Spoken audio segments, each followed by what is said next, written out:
think you went on mute. Mute. I am on mute. Now you're live. You can hear me. Yep. We can All hear you just right. fine. I am here. Hey everybody, welcome. This is part 2 of the Reactor summer series on Azure Container Apps and Azure Kubernetes Service. Hopefully you were with us last week. We had the privilege of listening in to Sophia and Carrie, and of course, Josh. And they talked about Azure Container Apps, you know? And yeah, they showed us like what container apps are, why we would potentially want to use a container app. And then also we had a live demo and we actually deployed a container app, right? But this is part 2, and we're gonna shift gears just a little bit. And yeah, for those of you that don't know me, my name is Paul Yu. I am a cloud native advocate at Microsoft, and I'm joined by my colleague, Josh. I'm also a cloud advocate on the cloud native team. So Paul and I work very closely together. We presented this series at Build, and so we've got another stab at it here in this form as well. So we're excited to kind of share with you about, well, I'll give it to Paul because he's running the show. So what is everybody going to be learning in this particular live stream? Yeah, so I mean, it's all about containers, and it's all about running your container workloads on Azure. And so in this session, we'll be talking about Kubernetes and AKS. And our goal today is to basically get you comfortable with deploying your applications, packaging your applications, and hosting them on Kubernetes, just Kubernetes in general. But also, we'll take a look at what Azure Kubernetes Service brings to the table, some of the benefits there. And we'll actually do some hands-on work where we will actually explore some of the nice features and benefits of AKS and the entire Azure ecosystem. So let's see what we have in store today. So today, here's what we're going to do. We're going to talk about the just Kubernetes architecture in general. If you have never worked with Kubernetes before, that's okay. If you have worked with Kubernetes before, but let's say you haven't used it on Azure, that's great too. What we'll do is we'll kind of just level set, and then we'll kind of build up from there. Okay. So talk about Kubernetes architecture at a high level. We'll talk about Azure Kubernetes Service, and then we'll go into the Kubernetes fundamentals, right? Because as application developers, you may be tasked with having to package up your application and getting it ready for hosting on Kubernetes. And so we'll talk about some of those fundamental resources and the concepts that you need to be aware of. And then we'll just dive into a workshop. It'll be like code along style. So I'll just work through the workshop material right here live on screen, and you can feel free to follow along, or the session is going to be recorded, so you can go back to YouTube, and if you're like me, go back to the recording and play it like 1.25 speed or 1.5 maybe. But yeah, I mean, all this information, this content will be available for you. So yeah.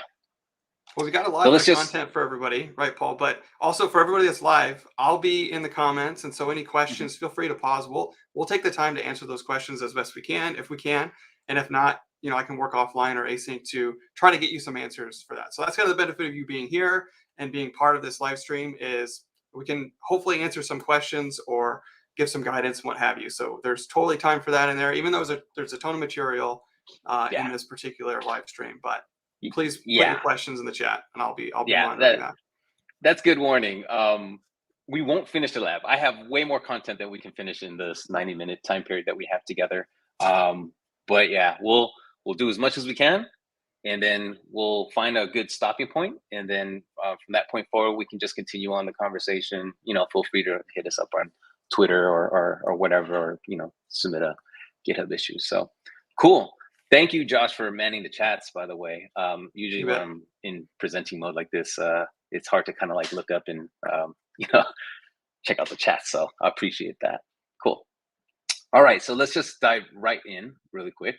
I do want to start with this one slide, and I think there's a pretty important piece of information here. So if you've heard of Kubernetes,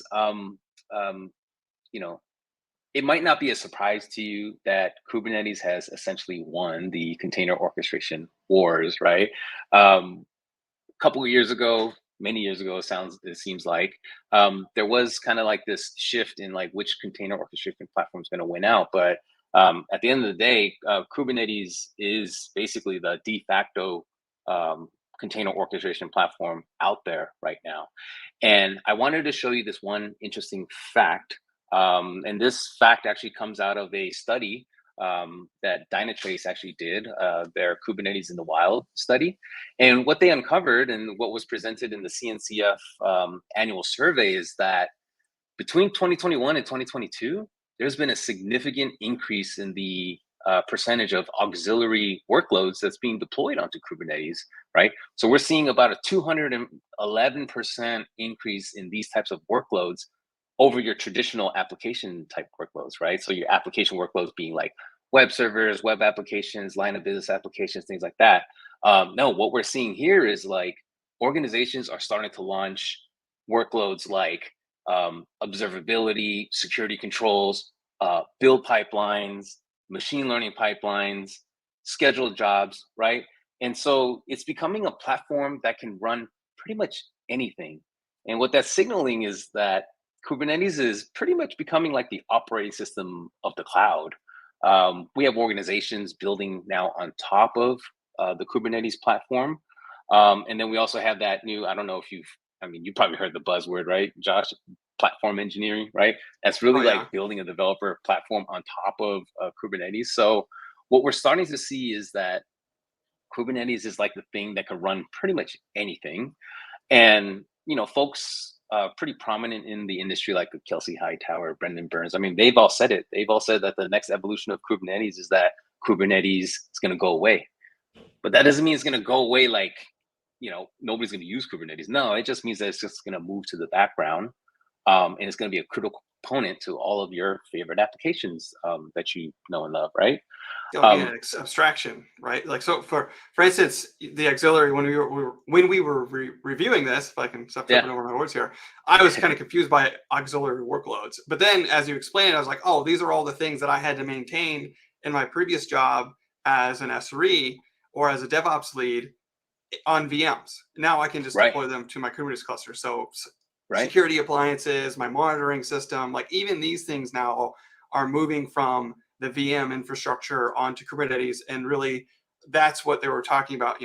Burns and Hightower were talking about with the abstraction, where Kubernetes is really becoming the platform that everybody just runs things on. And so that abstraction is what's making it kind of fall into the background, but that's why it won. And so that's where the auxiliary came into play. I was like, what does that word mean to me? I don't know. Like auxiliary, is that the thing that I plug in to charge my phone in my car? I don't know. Right. And it's, auxiliary is like, the thing that helps your application run, better, or, in this term, your auxiliary port, your auxiliary headphones, so it's like the complement to your overall solution. But yeah, I mean, that just shows like the importance of Kubernetes in general.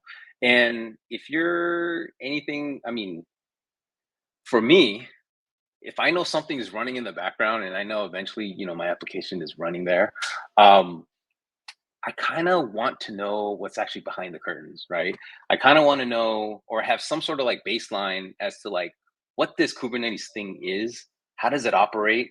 How do I deploy applications on there? Maybe I might not have to deal with the Kubernetes API directly, but it's always good to know what's under the covers and get like a little baseline knowledge on what it's doing. So let's just dive right into high-level Kubernetes architecture.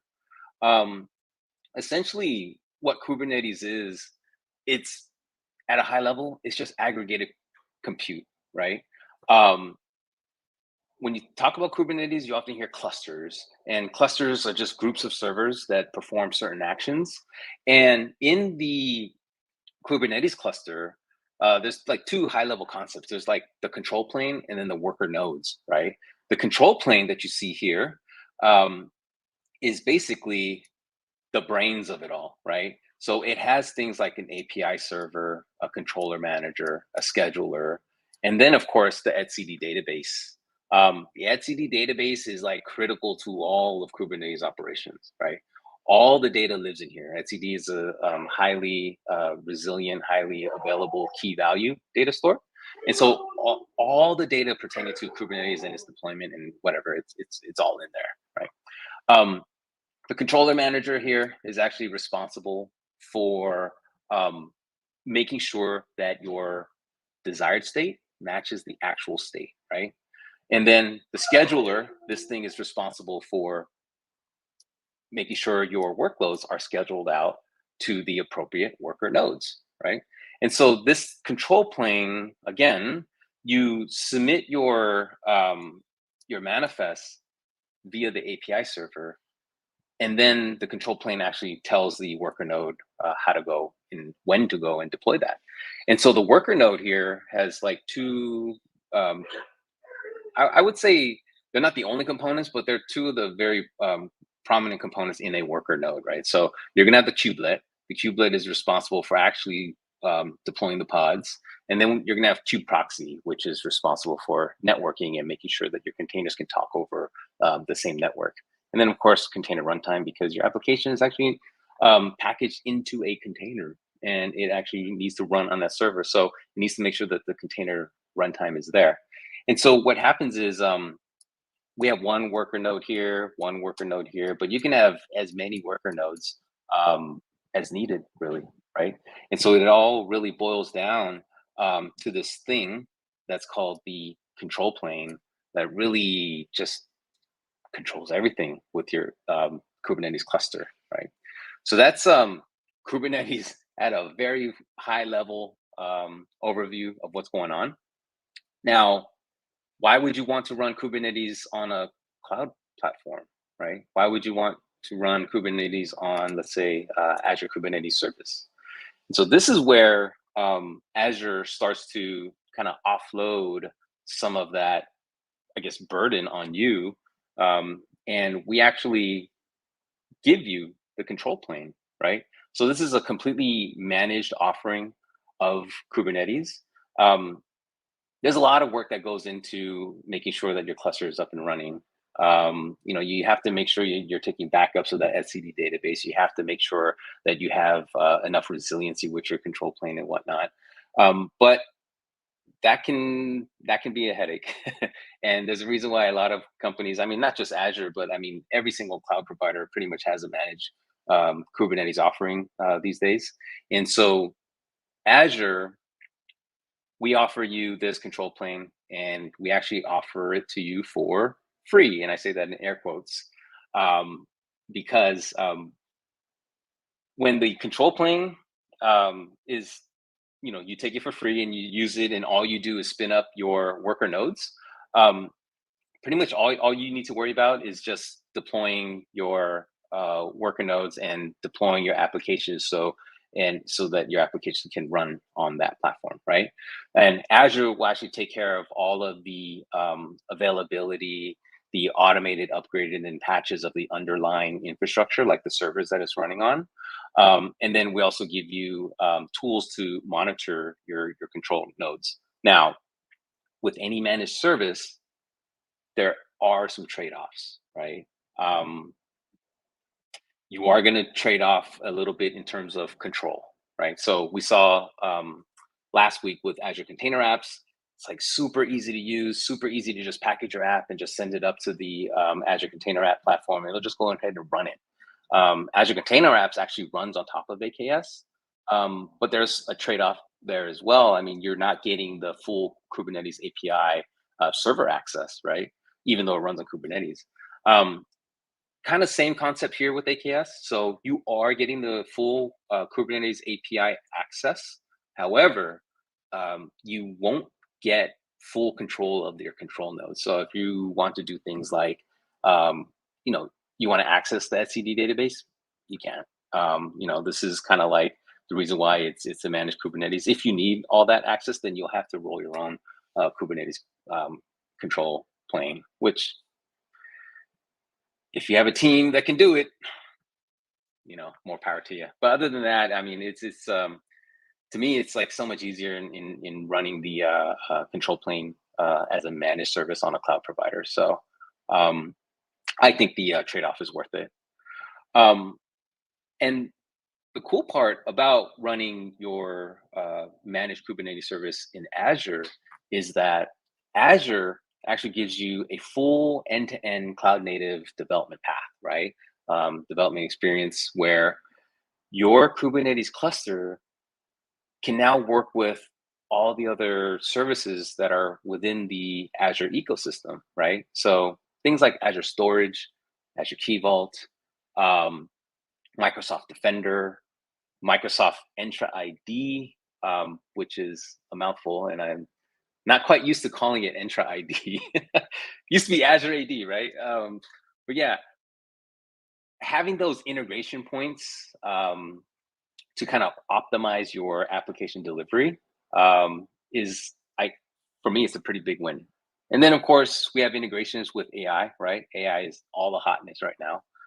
So things like Azure OpenAI and being able to securely authenticate to Azure OpenAI, I think that's a pretty big win. Managed databases as well. We won't really touch on managed databases today, but that is kind of like a best practice, is just use a managed database with a managed Kubernetes service. What's more is that AKS is certified to be Kubernetes conformant. Now, what that means is that it works pretty much like upstream Kubernetes. Not a whole lot of, actually, I don't think there's any variances between the two. But the important part here is that any of the open source tooling that's out there within the Kubernetes landscape, you should be able to roll that into your Kubernetes cluster, right, on your own. So they typically have Helm installers or YAML manifest, and you can actually go ahead and deploy that into your AKS cluster, right? And so the overall open source community is very important to Microsoft. You'll notice that Microsoft is heavily contributes to a lot of open source projects, right? So some of these logos that you see on the right-hand side of the slide here, things like Helm, Kata, Dapper, those are products that were actually born at Microsoft, and we collaborated with a bunch of other organizations, and these tools were actually donated to the CNCF. So open source and Kubernetes ecosystem is like super important to Microsoft. And Josh, I think, you're heavily involved in an open source project as well, right? With the notary thing. Yeah, absolutely. So yeah, a couple of the projects, we'll talk about it next week. So if you're Yeah. interested in learning more about the secure supply chain, I'll just kind of give you some insights in the project. So I've been working with a project called Notation. Actually, it was my very first, I was just reflecting on this. It's a very first ticket that I grabbed from our board when I first started about a year ago, and I've been working on it ever since. And so the project Notation, it's a CLI for adding digital signatures to digital artifacts, so container images and SBOMs. That way you can put some kind of integrity and governance around it. And so there's a number of Microsoft employees that are part of that project, but then there's also stakeholders from Google and AWS as part of that open source project that meet. And so, yeah, just as part of my scope, I'm allowed to contribute and give back to open source in that way. And so it's a very good virtuous loop, in my opinion. But I've enjoyed it a lot. The open source community it's just a lot of fun to work in. Yeah, I mean, there's just so many tools out there, right? Like, I don't know if you've even. I'll go to the landscape, go to the CNCF landscape, just pull that up quick. It's overwhelming how many tools there are. And they're all written in Go, by the way. So I'll just plug that in there. It's like a mural of like just a bunch of little tiles, and these are all like companies that actually contribute and donated the projects to the CNCF, all for the better of the community. So that's the one thing that I love about the whole cloud native, just the ecosystem in general. It's everybody working together, right? And so Azure understands the importance of that sort of model, right? And we understand that as an organization, you want to be able to bring your workloads into Azure on a Kubernetes cluster and bring the tools that you are familiar with in using. So one of the other benefits that I also like to add, and to me, I think this is a huge benefit, is that AKS has this concept of managed add-ons, right? So if you like using Kata or Flex or Ingress controllers, or even Istio service mesh, you can actually just, I don't want to say flip a switch because it's not flipping a switch, but you can enable this feature on your AKS cluster. And, we have special provisioning tools that actually provision these tools into your AKS cluster for you, right? So if you need Kata, if you need Istio service mesh, the AKS platform will actually install that into your cluster. But not only will they install it into your cluster, but they'll also support it too, right?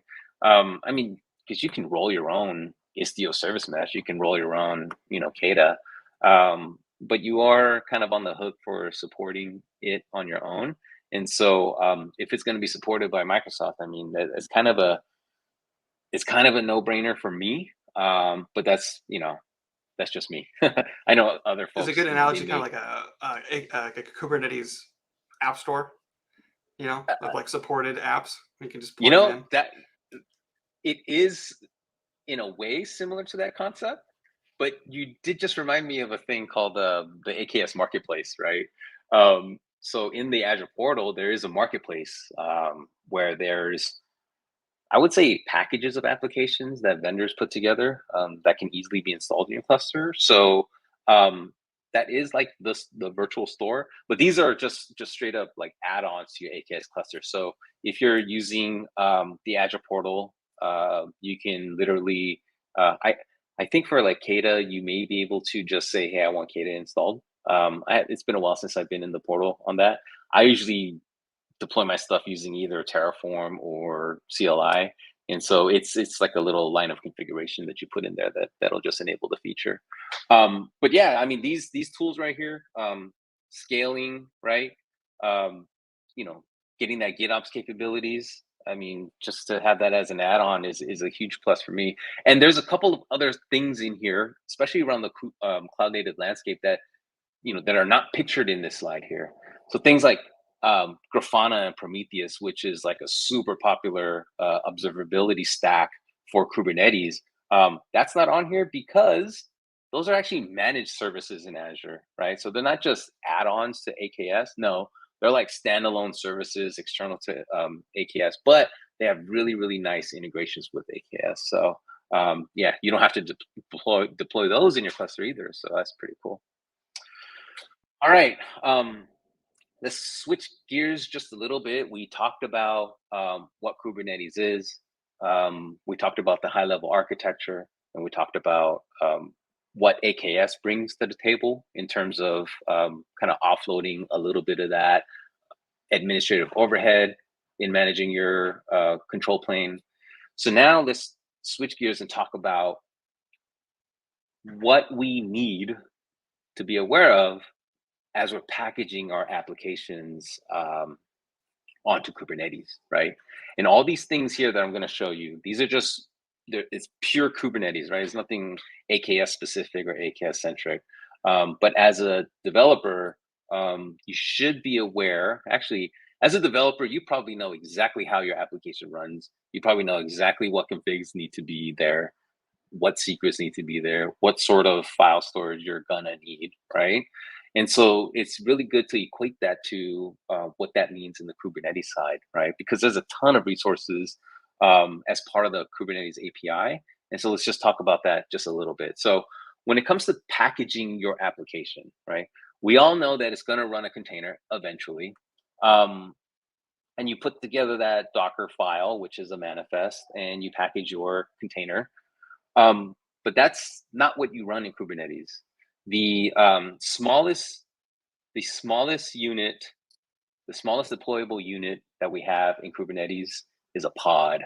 So a pod actually runs your container. So you put your app in a container, then you put your container in a pod, and then that's what Kubernetes runs. Now, running a pod on Kubernetes is equivalent to like Docker run, right? So on your local machine, if you do Docker run, it's just going to run that one container, one instance of it. If it dies, it dies, right? So that's kind of what the equivalent of a pod is. Now, you don't want to run a single pod most of the time, right? You want scalability as part of the benefit of Kubernetes. So you need scalability, and you would actually deploy that into what we call a replica set, right? So a replica set actually allows you to say, hey, I want 3 copies of my pod, or I want 100 copies of my pod. And so that's how you would typically deploy multiple copies. Now, if it, crashes, then, it won't be able to really survive. And so most of the time, the thing that you're going to really, really focus on is the deployment, right? So all of your apps are probably going to be in a deployment. If it's not a deployment, and I would say deployments are usually for like stateless applications, but sometimes you are going to need to run stateful applications. Like, I'm hearing more and more folks running databases inside the cluster. And so we'll be doing that in the workshop. We'll run a database in our cluster, and you'll need to use a stateful set over here, right? So just a different ways that you can package your application and schedule it onto the Kubernetes cluster. So I would say if you take anything away from this section right here, deployment is what you're going to be working with, right? The next group of configuration or resources that we have is for application configuration, right? It's all part of the 12-factor app, right? Where you want to separate code and configuration. And, we use things like environment variables or settings files or config files to kind of change the behavior of our application at runtime. You would do that using 2 things. Number one, the one option we have is a ConfigMap. This is like a key value pair, essentially. And it's really meant to store non-sensitive data, right? So like button color, is blue or whatever. That's where you would store this sort of information. Now, if you have sensitive information to store, then you would store that in a secret. It works exactly like a config map. The only difference is that a secret actually stores that data as a base 64 encoded data, right? And notice I said encoded and not encrypted. So you have to be a little wary there. If your cluster is completely locked down and nobody has access to it, that's fine. You can use a secret. But if you are unsure of who's going to gain access to the cluster, basically anybody that has access to your cluster can go look at a secret. Because it's base 64 encoded, you can actually decode it and see the plain text values. So just be aware of that. Your application may also need persistent storage, right? And so there's 2 types of resources that you would provision. Actually, they work hand in hand together. A persistent volume is like you're carving out a slice of storage, right? And a persistent volume claim is saying, hey, I have an application that's in a pod and I need a piece of that storage. So you would take a claim on that volume, right? So those are 2 different resources that you would use there. Now on Azure, and in the workshop, this is all in there as a demonstration. In Azure, there are these things called storage classes. And these storage classes can actually provision persistent volumes for you on the fly. So you don't need a storage administrator that will go off and go carve out that storage for you. No, on the AKS cluster, it has built-in storage classes that will actually provision, let's say, Azure Blob, Azure Disk, Azure File. It will actually provision that Azure persistent volume. So again, that neat integration there. Okay. When it comes to networking, your applications alone inside the cluster, they don't really do very much good, especially for like web based applications. You're going to need to expose that stuff, right? In terms of scale, right? You're going to need to deploy multiple copies of your application in pods, with the replica count, right? How do you know how to access, what particular pod? How are you going to, load balance between all those pods? And that's what this service resource will do for you. Service allows you to logically group pods together, and it'll basically act as a virtual load balancer inside the cluster, and it'll be able to distribute the load between your pods, right? Ingress is an interesting one. That actually sits in front of a service, right? So we have pods, and then we have services, and then we have an ingress in front of that. Ingress is typically used in like web-based applications, so it operates at layer 7 of the OSI model. Typically does like HTTP-based type routing, right? So you can do path-based, header-based, things like that. And Ingress is they're, I wouldn't say in a wonky state right now, but they're in a transitional state right now, right? And the reason why I say that is because there's this new thing. Let me take a step back. The API for managing ingresses, it just got unwieldy over time, to the point where vendors were doing different things with the ingress. And now the community is actually shifting towards a new API that will be able to work with ingresses, and it's going to be a much simpler model. So when it comes to ingress, just make sure that you're choosing, I guess, the right vendor for that based on your needs. And almost often it's going to be the Nginx Ingress controller, which is the open source Kubernetes Ingress. But yeah, that's going through a little flux in terms of how you want to manipulate that object. One piece of, I guess, layer of infrastructure that's not in this list is called the service mesh, and it's not in this list because it's not a core Kubernetes, I guess. It's not a fundamental Kubernetes thing. Service mesh is usually just another layer of infrastructure that you add on top of Kubernetes, and that gives you the microservice to microservice communication, TLS, mutual TLS security, and traffic splitting, and all sorts of other capabilities that's a little bit beyond the scope of this particular workshop. But just be aware that there is such capabilities when it comes to networking in Kubernetes. I'll just add, if I might, just for 1 second. Yeah. If your mind is like spinning right now and your eyes are glossing over a little bit because there's all this stuff in here, don't worry. Like, take your time getting through this. And I just look at this and I go look at my time as an SRE and as a DevOps engineer, and I'm like, oh, storage, like that was a whole team. Networking, that was a whole team. Configuration, that was on, like, there's a little sub team of developers that worked on standardizing configuration. And then application is really where I kind of lived as a DevOps engineer, automating infrastructure deployment and all that stuff. And then you just popped up another one, which is security, which is like typically another team. And so if your mind's kind of exploding right now, don't just take a breath. Don't worry about it. It'll all make more sense when you see something go all the way through the pipeline, and you don't have to master every single domain. And you're right. No. This is a lot of stuff. And typically you're going to be working with a team of people or more teams as you start to build all these things and standardize.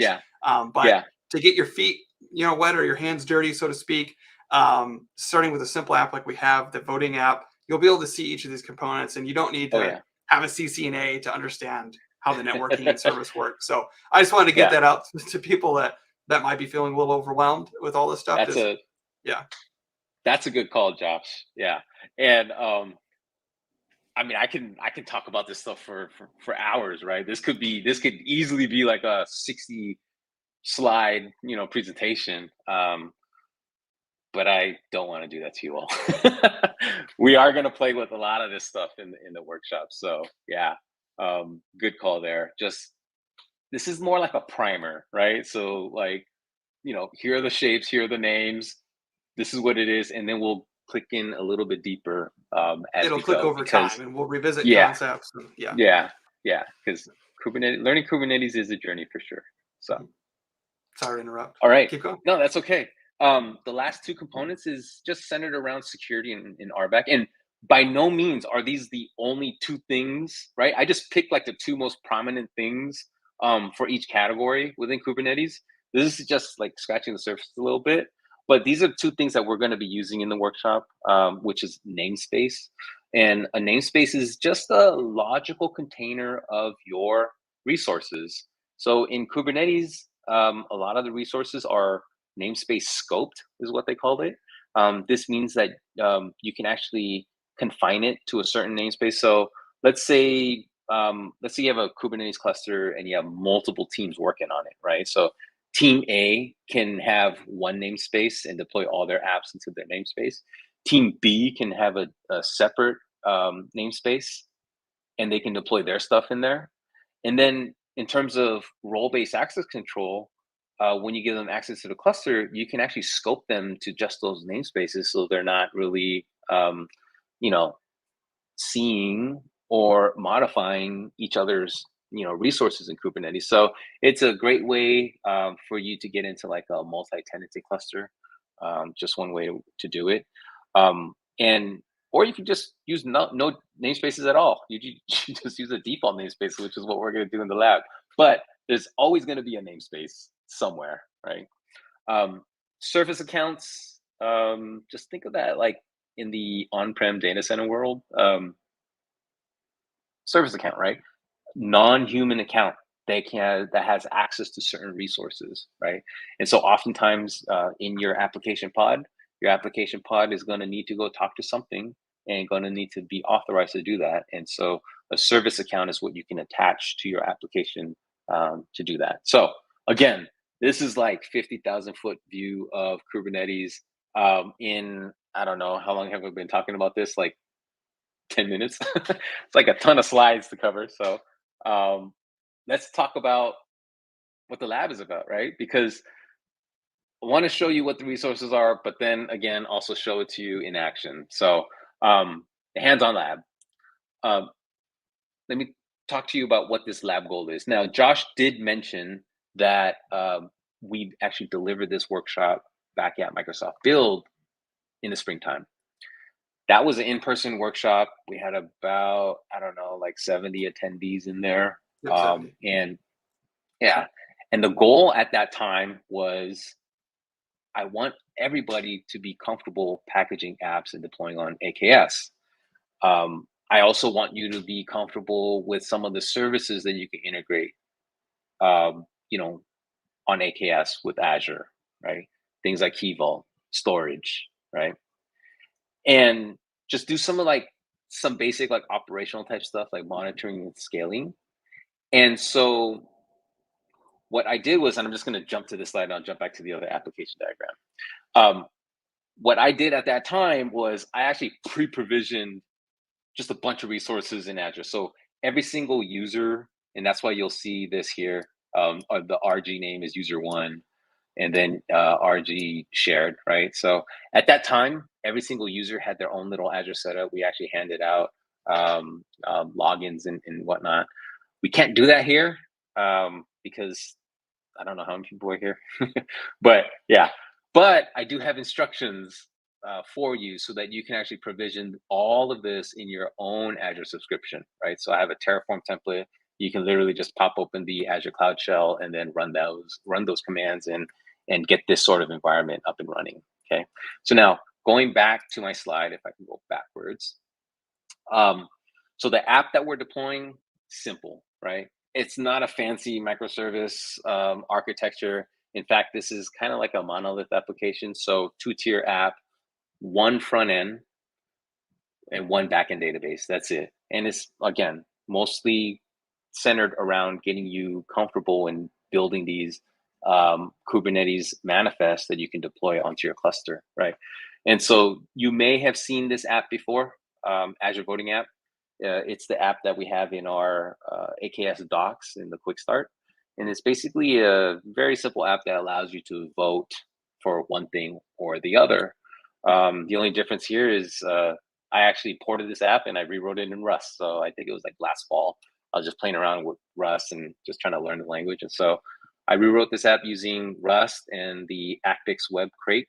And it's backed by a Postgres database. And the one thing, I guess the one change that we have here is that I configured the app or I rewrote the app so that you can actually pass in any two voting options. So in our docs, we have dogs and cats. In here, I have puppies and kittens. So you can change those environment variables and vote for your two favorite things.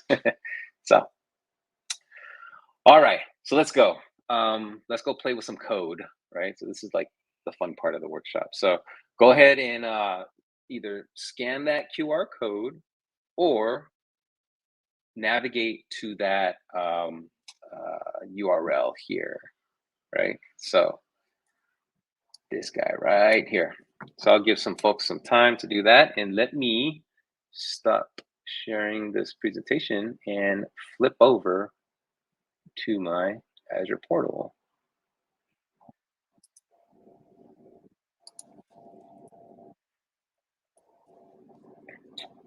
All right, so what I will do is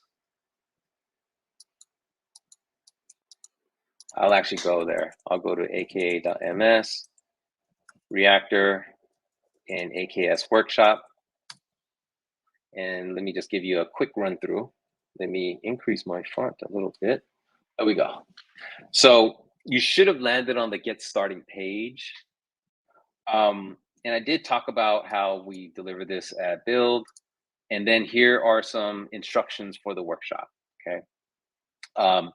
Just a couple things to kind of look out for. So I like color-coded some things that you need to be aware of. Tasks, so if you see a task in yellow, that means you have to actually go and do that work. If you see something in red, that means it's very important. If you don't pay attention here, you might mess up things down the line. So just be aware of that. Information, if I want to convey any additional information, then it'll be tagged in blue here. Okay. Now let's talk about how we're going to set up this environment. Okay. So in order to set up this environment, you're going to need an Azure account.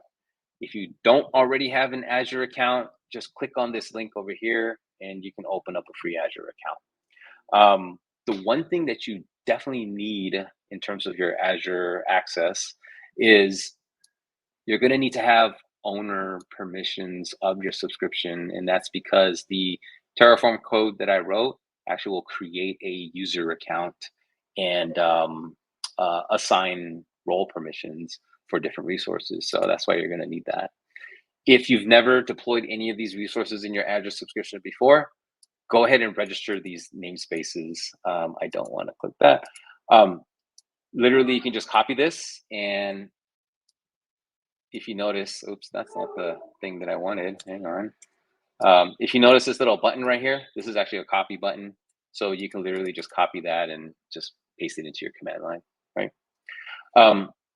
You are going to need some additional features, right? So we're doing workload identity, we're doing GitOps, we're doing service mesh, Kata, Prometheus. So you're going to need to enable some of these features. So you're going to have to do that. From there, you're going to need a Terraform TFVars file. And so let me just show you this real quick. So I copied that.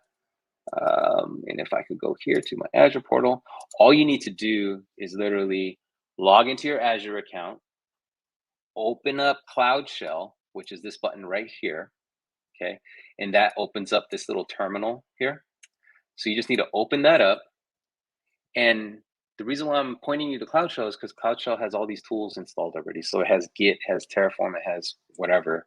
And so you would basically do a Git clone on that repo that I pointed to you. It's called, where was it? My awesome AKS repo. And it's all in the instructions, right? And it asks you to just clone the repo and then dig into this particular directory. So if I do that, I've already cloned it, right? So if I cd into awesome AKS, and if I cd into my 2023-05 MS build directory, you can see that there's some files in here. And what I did was I actually created this Terraform TFVars file. So if I do a cat terraform.tfvars, oops, vars, you can see I created the file. Once you create this file, all you need to do is terraform init. So you just do that command, and then terraform apply. And if you like to live on the edge like me, you can do terraform apply auto approve. I mean, we're just in a demo lab environment, but don't ever do that in production. Once you do this command, it'll actually go provision all of the resources that I showed you in the architecture diagram. And I would say it takes about 10 to 15 minutes to do. So if you want, go ahead and kick that off, and then I'll just kind of walk through the first section, and then hopefully when we get to deploying section number 3, deploying to AKS, your cluster will be ready to go. All right. So let's just quickly dive in. So Kubernetes fundamentals, right? So this section is all about getting you familiar with working with kubectl, which is the command line interface that you be using to interface with Kubernetes. And so what we can do is the AKS cluster is already provisioned. And so let's see if I just jump over here. Let's see where I am. I'll do RG name equals RG user 1, because remember that's my resource group name. And then AKS name equals AKS user 1, because that's what was provisioned, right? And then I can literally do this Azure CLI command that'll actually go and get my kubectl file. Probably because I'm not logged in. So let me do this. Let me do this. AZ login. AZ account show. Okay, my Azure CLI is broken. Do AZ version. Nothing works. Totally hosed. Rebuild the workspace. Yeah. That's not a demo fail. It's just an opportunity to learn. We can. So that's right. Don't you have a container, like a DevContainer file for this? That's kind of got your environment. Yeah, set up where we can rebuild. Yep, I can. So what I can do is Command Shift P, and I can say rebuild. Full rebuild. No, I just want to do a rebuild container. So oh, and you're using code spaces, it looks like. Yeah. If not, I can flip over to my local terminal. That'll totally work too. So hang on a second, bear with me.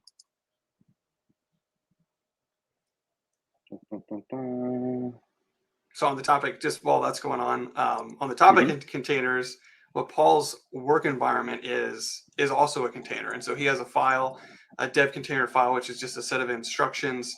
You might even have a Dockerfile in there, but then also a DevContainer JSON file that's instructing how this workspace should be developed if you're not familiar with DevContainers or code spaces. And so the code spaces it's not actually a container running on Paul's computer, it's running up in the cloud.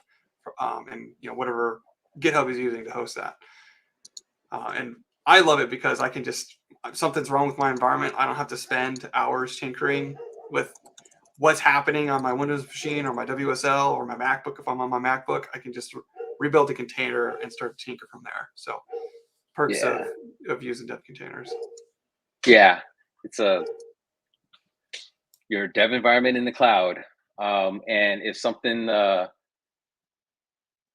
just kind of goes wrong, you can just rebuild the container. So let's see how we're doing here. AZ account show. I think I'm okay. So let's see. RG name, RG, and I don't think I'm in the dev container now. So I'm in my local terminal. So, but let me just demonstrate some of this stuff, and then we'll flip back over. User 1. Okay, now I can do AZ get credentials, right? And this will actually, the AZ get credentials actually calls out to your AKS cluster and downloads this kubectl file, right? The kubectl file is everything. It has certificate data in there. And that's how you authenticate against the Kubernetes cluster. And that's why you need to be very careful about who has access to your AKS cluster. So once I have access to my Kubernetes cluster, I can do something like kubeconfig cluster info. And I can see that this is my AZ or AKS user one cluster, right? And I can see all the different things running in there. So let's see what we have. Flip back over here. So let's talk about some of the basics around kubectl. Your kubectl, your command line interface that's locally on your machine, or in that case, in the DevContainer, you can actually use that utility to actually talk to any Kubernetes cluster. And it does that by organizing it into like context, right? And so what you can do is you can do something like kubeconfig get context, and you can see all the different clusters that I've accessed over time. And the one thing that kind of tells me what I'm actually working on is this little asterisk. And that kind of tells me that I'm working on that particular cluster, right? If you need to switch your config and connect to a different cluster, you can actually issue the kubectl config use context command, right? So you can do something like, let's say I want to connect to my Rancher desktop cluster. You can do kubectl config use context Rancher desktop, and I've now flipped over, and I'm now using certificate files that'll actually allow me to work with my Rancher cluster. But we're not going to do that. I'm going to work with my AKS user one cluster, and we'll do that. Okay. So let's deploy our first app, and we're going to use kubectl a lot in this particular workshop. Okay. We're going to run this command here, this kubectl run nginx command. This is what's called an imperative command when it comes to dealing with or working with Kubernetes. With Kubernetes, you can deploy things two different ways. One, you can deploy your stuff imperatively or declaratively, right? So imperatively means that I'm telling Kubernetes what to do and how to do it, right? So I'm saying, hey, go run this container named nginx and use the name nginx, right?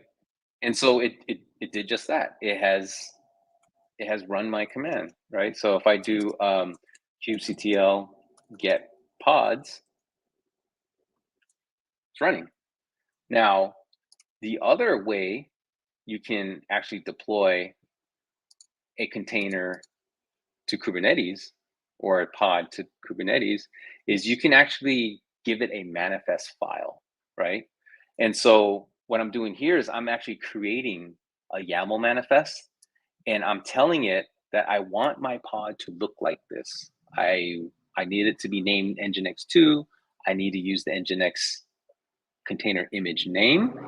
I don't care how you do it, but this is what I want it to look like, right? And so you can literally create that file, and then you can do a kubectl apply command, and I can say nginx2, right? Because that's the name of my YAML manifest. And so there we have it. Now, if I run my kubectl get pods command again, you can see that I have pretty much the identical container running, right? So there's two different ways in deploying your applications to Kubernetes. What's the preferred way? Declarative, of course, manifest, right? When you have stuff deployed in your cluster, you can also use kubectl to, like, let's say, get logs for your service, right? So if your application is actually writing to standard out, you can see all that information in kubectl logs. Let's say you want information about your pod in general. You could run a describe command, and that describe command, it'll give you like events, like what's going on with the cluster. You can also see stuff like the container image and the actual image ID that it's running on. So this gives you a little bit more detailed information about your pod. It's super helpful too when the pod hasn't started yet. So there might be some errors. Typically for me, it's the image. There's some kind of issue pulling the image from wherever, and there aren't any logs. You can't, the pod hasn't started yet, there's no logs. And so what you can use is the describe, and that'll give you at least some information about what failed, even though there aren't any logs being generated from the app.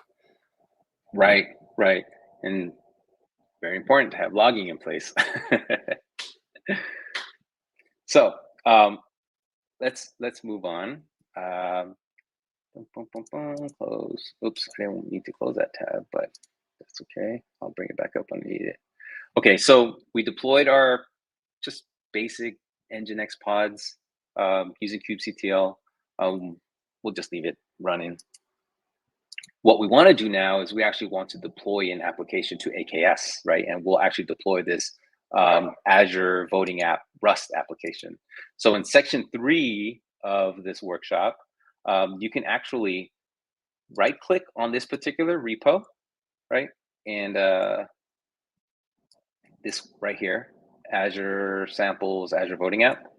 So click on that. I'll open it up in a new tab, and then I'll open it. And what you want to do is you want to click this code button here. And in that code button, it may be defaulted to local, but you want to tap that code spaces button instead. So when you tap that code spaces button, what you see may be different than what I'm showing you here. You might have a button somewhere in the middle that says create code spaces. I've already created the code spaces. And so you can just create that button that says create the code space. And what it should do is it should actually launch a code space in your browser. You can also configure to just open up in your local code space as well. And so hopefully that loaded up here. And I have,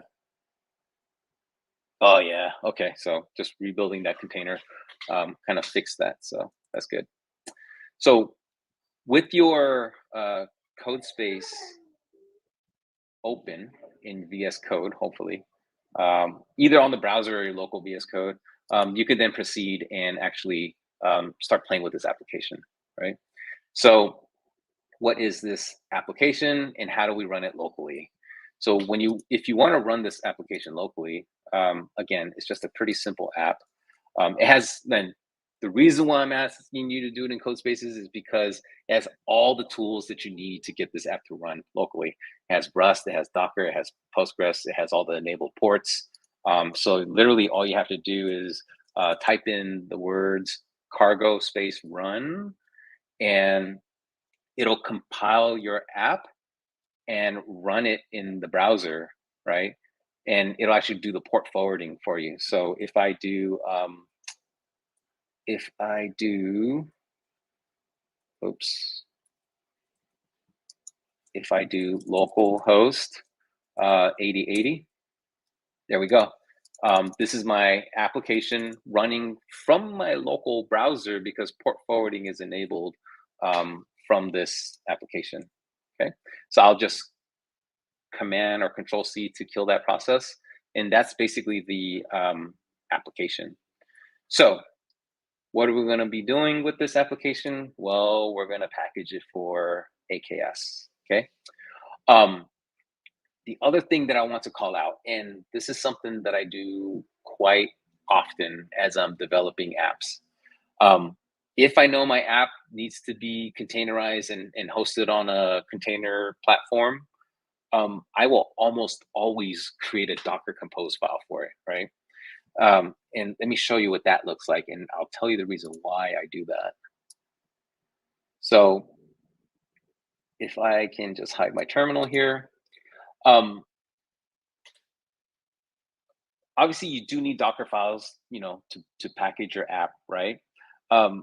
But once you have those Docker files in place, you can actually create this Docker Compose file where you can literally lay out the way your application is going to look like, right? So I know mine is a 2-tier application, database and the app. And so what I'll do in Docker Compose is literally just lay out what images I want to use for the database, what environment variables I want to pass into that particular container at runtime. And I do that for both. So for my Postgres database, obviously I'm not building a Postgres database from scratch, so I'm using an existing image, but I am passing in the username and password that it's going to initialize with. I'm also passing in port mappings. But here's the important part here is I can pass in my environment variables. And so I'll literally have a Docker compose file in pretty much all the repos that I work out of. And that way I can just do Docker compose up and it'll bring up these 2 containers for me. It's not container orchestration, it's not scaling, but from a local dev perspective, it's really handy to have. And this is a way you can ensure that your containers are actually working. And I'm going to show you a little bit later, this Docker Compose actually serves as almost like a blueprint, right? So as I'm building out my Kubernetes manifest, I can look at this and reference like, okay, what environment variables do I need? Did you know Port do that I need to dev enable? containers are starting to venture off into using Compose to orchestrate it? So for an example, go ahead. No. Go ahead. I was Yeah. just So like, what you're doing with the Docker Compose right here can now be rolled into the dev container. So as part of your dev container can not only just be, getting the AZ CLI commands, it can actually start to automate your 2-tier application. So an example, maybe I could show this next week with the URL shortener I'm doing. I'm doing the same stack, except for I'm using Go instead of Rust, but I'm using a Postgres database. But my dev container actually has this ConfigMap or this config value set up to have a second container that's run with the dev container that immediately port forwards to the first to allow the app to run. And so, you can just have it all run with, rebuild both the database and the app and delete the volume and all that good stuff. So, but this is definitely good for local development. Yeah, it's pretty wild what you could do with dev containers and that setup that you're talking about. That's in this particular repo. So if you're curious to see how that's all set up, that's actually inside of this .dev container directory, and you'll see the compose file here. Yeah, that's how I was able to just do a cargo run and then port forward. I was wondering how the database was connecting. I was like, yeah. So cool. That's a great call out. Okay, so I think we can start packaging our app for AKS. Now, let me just make sure that I'm properly logged in. AZ account show. Yeah, that looks good. So now what I can do is I can set my variables one more time. And we do this a few times, these variables, because I jump around between multiple terminals in my, multiple tabs of terminals. So we have those variables, and then we also want to get the AKS credentials again in this particular instance of terminal, because remember I was doing it in my local terminal previously. Okay. So what we'll do is we have Azure Container Registry, which we didn't even talk about. Well, I'm pretty sure you'll cover that in the next session, Josh. But we have an Azure Container Registry that's linked to our AKS cluster. And think about Azure Container Registry as like Docker Hub. So this is where you can actually store your own images securely in Azure. And there's an integration with AKS, so you can pull down images from the container registry into your cluster. So, but we need to get our app into the container registry first. So we'll go ahead and do that. So I'll go ahead and first grab my Azure Container Registry name. And then what I'll do is I'm going to issue this particular command here. I could theoretically do a Docker build, Docker tag, and Docker push to Azure Container Registry. But why do that locally when I can have Azure Container Registry build the container for me? And so what this is doing is it's actually using a ACR task, and it's going to basically package my application, send it up to Azure Container Registry, and you can see here it's downloading the source code and unpacking it, and then it's actually just building the container, not on my machine, not in my dev container. It's actually building it up in Azure Container Registry, and then it's going to push it to the registry, which is pretty neat. Now, that's going to take a while, and I forgot to give people warnings. Rust is a great language. Rust is awesome. It's memory safe. It's just fantastic. You should take a look at it. However, compile times on Rust can take a little while. My cargo run ran fast because I compiled it ahead of time. Now, as this application is being compiled on Azure Container Registry, it could take a few minutes. So what I'm going to do is I'm actually going to open a new terminal here. I'll just let this thing kind of do its work. And then, no, I need to, I want to set my variables again. So hang on a second. So to clear that, I need to make sure I change my user number, which is, I guess, the only pain of this workshop. So there, RG name, AKS name. And I'll go ahead and grab my ACR name one more time because I'm going to need this ACR name. And I'm going to show you some tricks with kubectl. Okay. So we're going to be creating manifests for our application that's going to be hosted on AKS, right? But does anybody know how to create a deployment manifest, like just off the top of their head? I know I don't. As much as I work with this stuff, I always forget, right?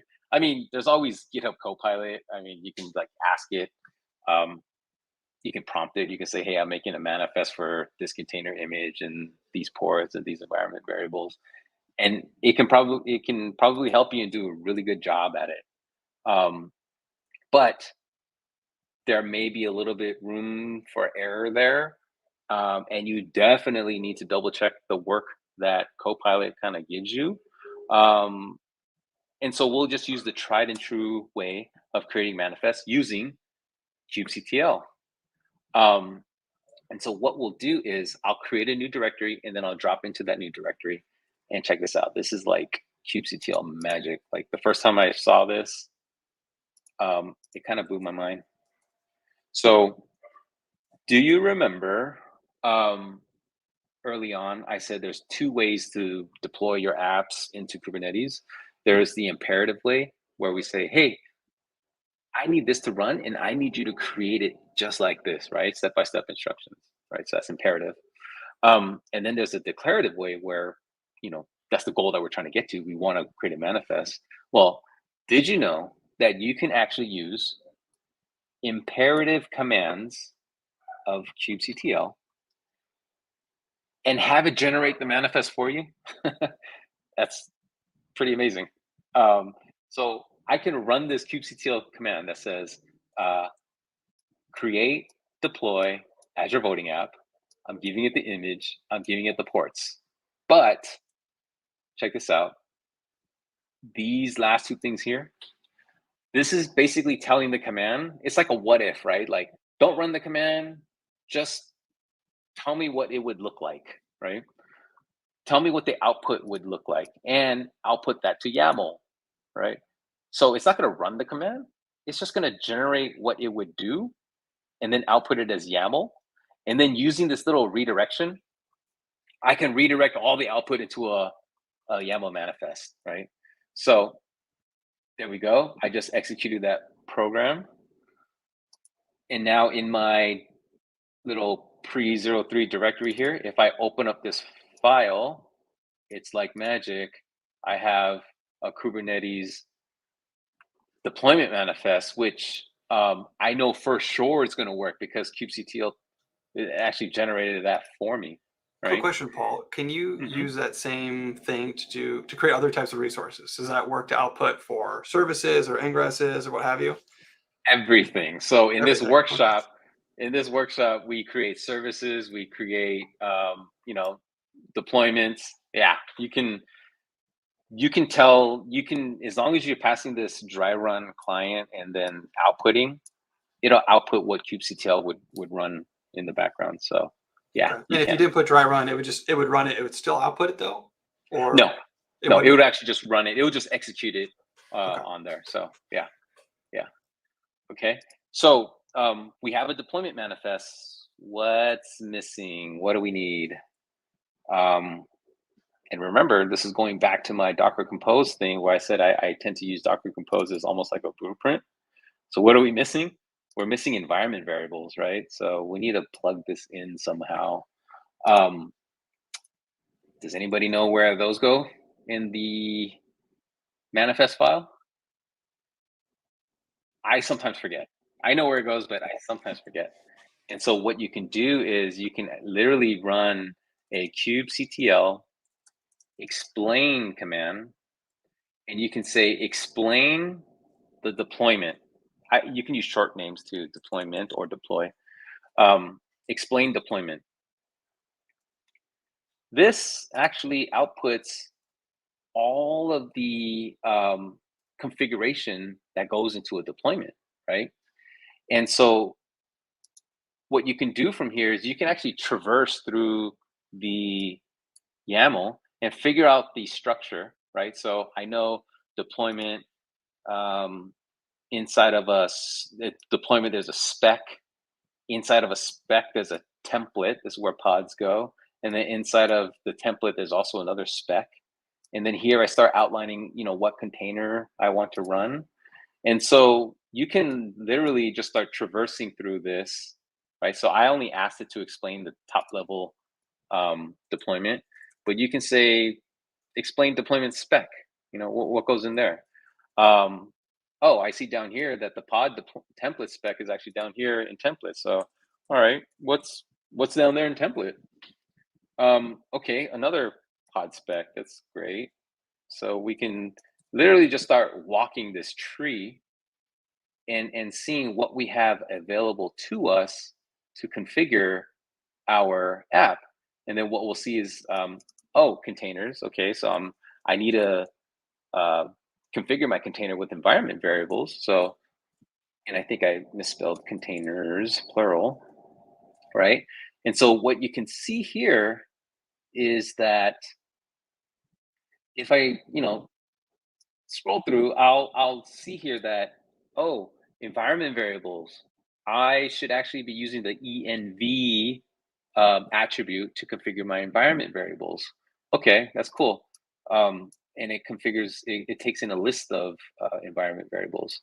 The other thing is, and this is to be noted, environment from. I can actually source values from other resources in Kubernetes, right? So we'll touch on that in a little bit.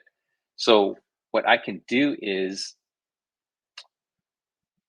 for my environment variables, I can literally take these values, I'll copy them to my clipboard, I'll jump back to my VS Code, and I know that they need to be lined up with containers because it's a container sub-resource, right? So make sure that it is lined up, because YAML is very, very finicky with indentation. So just be very mindful of that. If your stuff is not aligned correctly in YAML, it ain't gonna fly. It's not gonna work. So I would say do something that I did. You see how my indentations are highlighted in different colors and different lines? There's a couple of VS Code extensions that you can install for that. I don't know which ones you use, Josh, but I like use using the same thing, the indent rainbow. Is that what it's called? Yeah, indent. Did I spell that right? Oh, indent. There we go. Indent rainbow. I use that. And then indenticator. I think I use that. Yeah, I use that too. That's a clever name. So yeah. So that kind of like highlights some of these indentations for me. So that'll help you along the way. Trust me. Okay. Now, what else do I need? I have first value, second value, dogs and cats. That's great. Dogs and cats, first value, second value. Oh, I need database credentials, right? So I don't really want to put this in plain text because oftentimes your manifests are actually stored in a Git repository. And so what I want to do is I'm going to create a secret.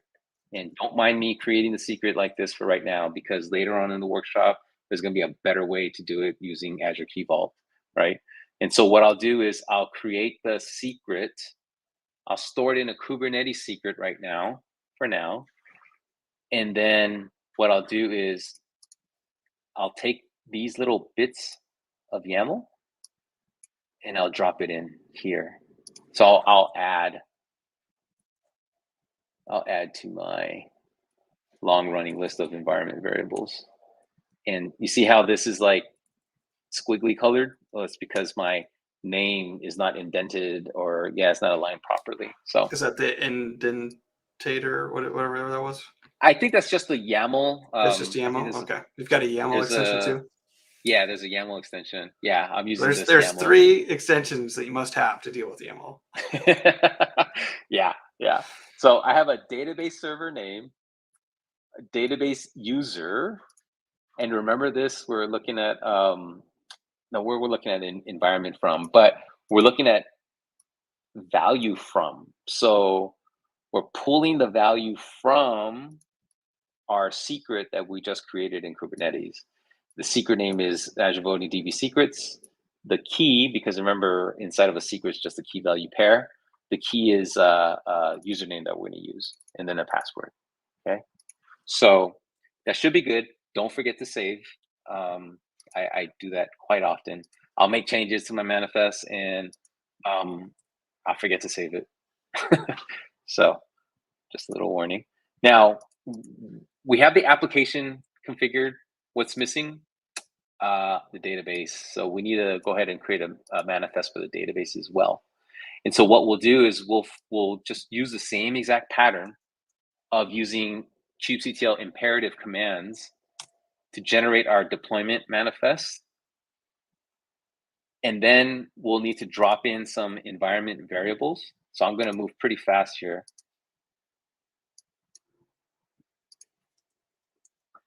And we'll need to make sure this is all indented.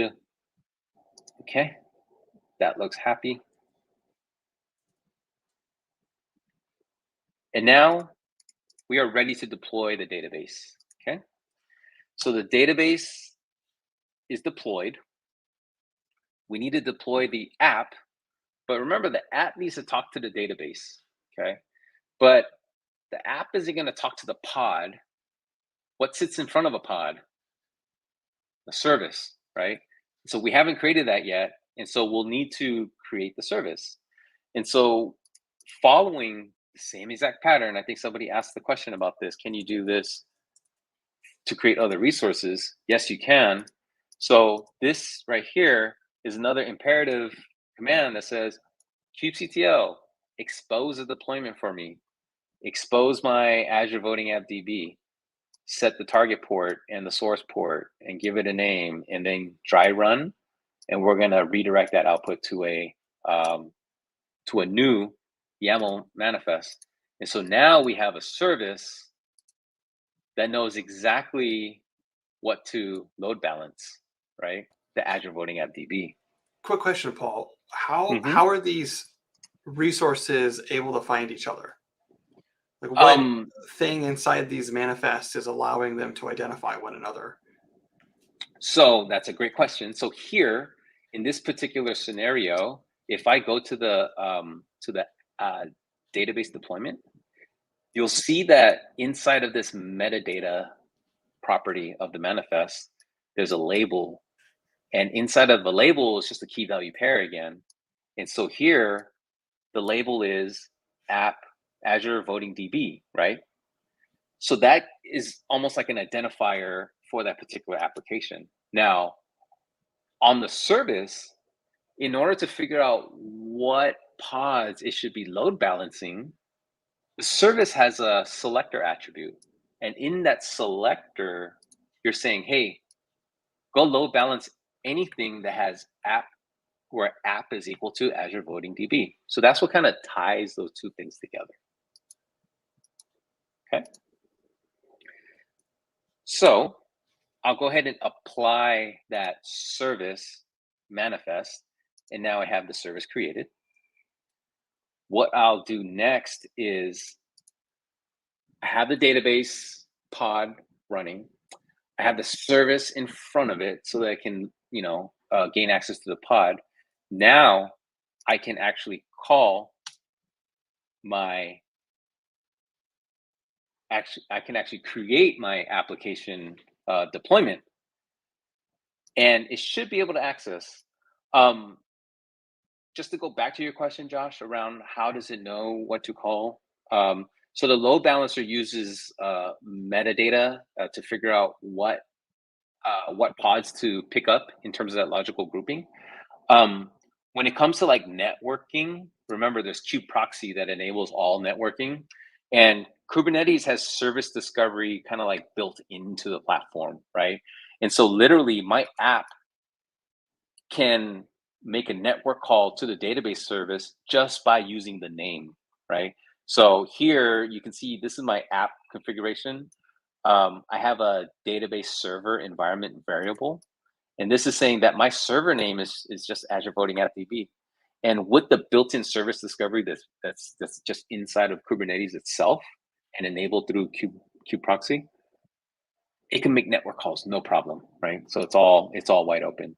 So quick question came in from the chat, which is there a flag when you were creating those manuscript or manifests for the timestamp? Like, does that also have a flag? Like this right here? Yeah. Can you populate that? Like, so it would be at run, like whenever you created it. That's a good question. Is that the purpose of that metadata? Like, this is when we created this manifest, I would assume that's what it is. Yeah, and I think it's just metadata. This is not really required as far as I know. Yeah, I think if you deployed the actual deployment manifest, you'll see this creation timestamp populated, and Kubernetes will actually go ahead and populate that. Oh, but okay. I'm thinking, my guess is that because we did a dry run, it never got created, and so that timestamp was never populated. Okay, so once you apply, it'll get put in there. Yeah, so oftentimes this doesn't need to be committed into the repo. I'll probably just delete this and just let Kubernetes. Because that'll be populated once it runs, and if you were to do a describe, that would get filled in. Right. Okay. Right. Okay, so it's good to know. We have the database. We have the database. We have the service in front of it. We have the application deployed. The application is talking to the database. Everything's good. We can actually expose the voting app now, and then we can do the same thing. We can apply the service for that. And so now, if I go and check all the stuff that we built so far, if I can spell clear, right? So I'm going to go get my deployments, pods, and services, and I should have two pods or two deployments. So I have the app and the DB. I have two pods in those deployments, the app and the DB, and then I have two services. Okay. Can we test this? We can test it, but there's just this thing to note about services. Services have several types, actually three. There's four main types, but three common ones: cluster IP, node port, and load balancer. These are all cluster IP, so that means they're only accessible from inside the cluster. You can use load balancer, especially on a cloud provider like Azure. When you use load balancer, it'll actually go and provision an Azure load balancer for you with the public IP address, so you can access your workloads from the outside world. You can also access it using node port, but the default here is cluster IP, which means we cannot access it from the outside, right? You have to put something in front of it. This is where something like an Ingress would come into play. But we could certainly test this application, even though it's using cluster IP. And you can actually do that using this command. And it's a port forwarding command. So remember how in our cargo run, our DevContainer did a port forwarding? Well, kubectl can do port forwarding as well. And so what we're telling it is to basically port forward our voting app on 8080. So if I do this, it essentially creates a little tunnel between my system and the AKS cluster. And if I were to go to, I think this is it, F5. I'll just reload it. So if I were to reload it, yes, you can see my my votes got reset to 1 because I resubmitted a post. But yeah, so now we're actually talking to our application on Kubernetes. So there you have it. I think we are, we're at the end of section 3, and I'm just doing a quick time check. I think this is a good place to kind of stop this particular, I guess, code along.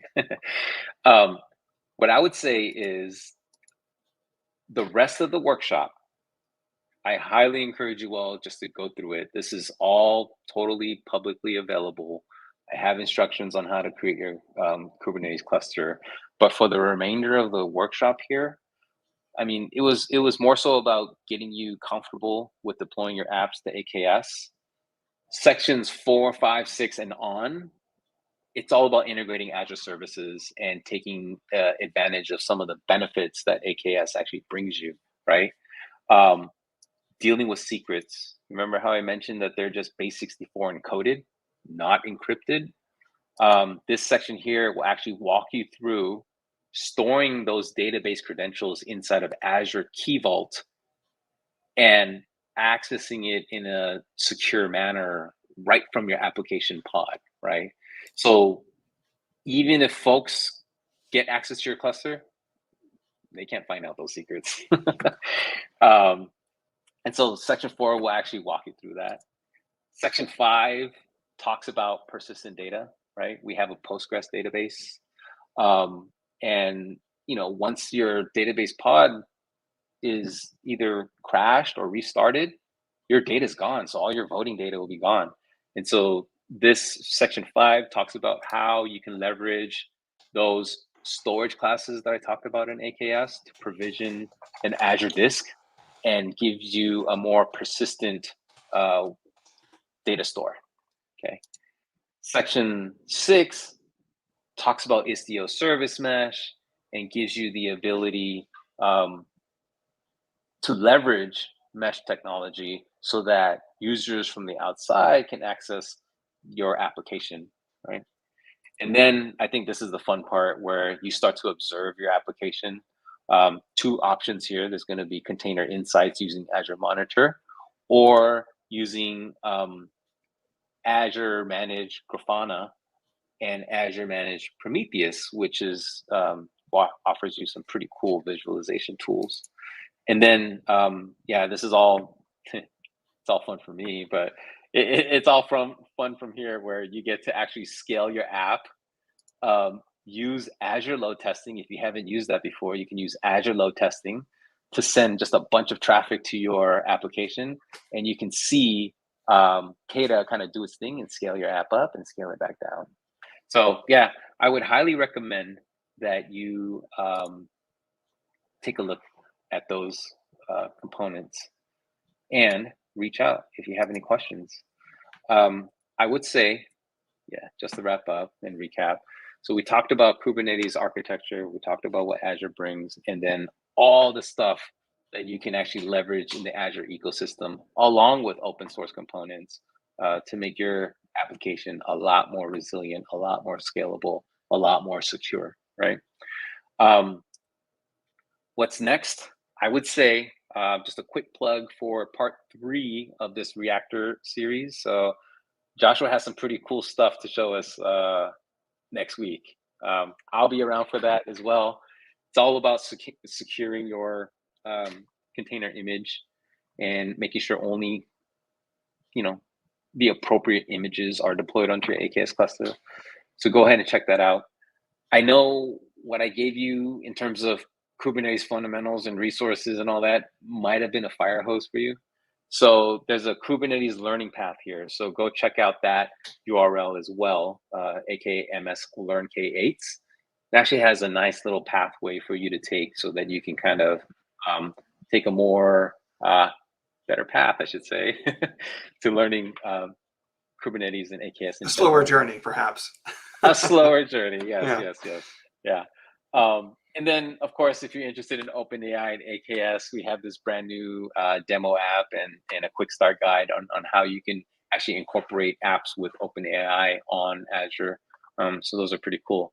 And so with that, I would say thank you for your time. Hope you had a little bit of fun. I know I did. Thank you, Joshua, for being here with us. My pleasure. If there's any questions at all, feel free, put an issue in that GitHub repo or just hit us up on Twitter. So thank you, everybody.